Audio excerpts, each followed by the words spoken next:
Heart Insulin Shield. This is a very interesting product. Tell us about it, Nick.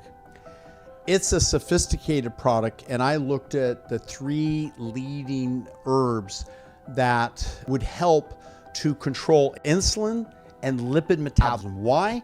Because think about the category of, shall we say, statins. It's the leading #1 selling drug probably in the Western world out there.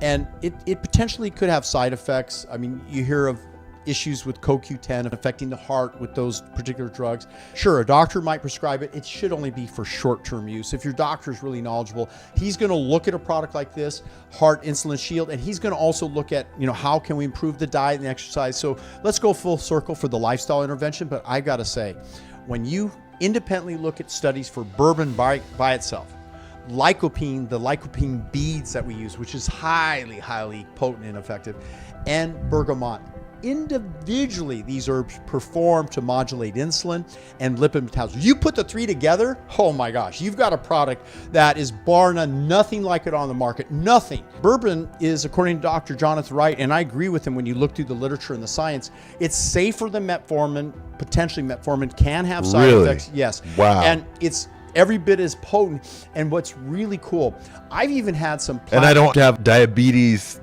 note to the doctor to get it, right? No. I can just get it. You can take over the That's counter. awesome. Although many of the doctors are becoming aware and carrying the product now for their practices. But I got to tell you, this absolutely is an amazing product. And I think that there's a lot of science going out about, and it's pseudoscience, and some of the endocrinologists are talking about insulin modulation and its effect on body weight. Sure, it has an effect.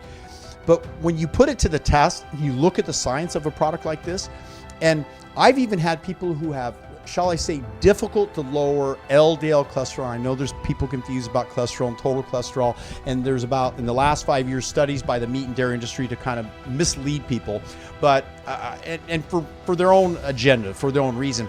But the reality is that these people who have stubbornly high cholesterol, they could benefit from a medication intervention. But I put it to the test. I took these people and said, okay, so some of you have used statins, you didn't want to use them any longer because of the side effects, or if you use insulin, you've used different things. And we were able to take people with elevated cholesterol levels and bring them down to safer levels, really within literally a matter of a few months. And I look at that, I'm like, wow, what a breakthrough.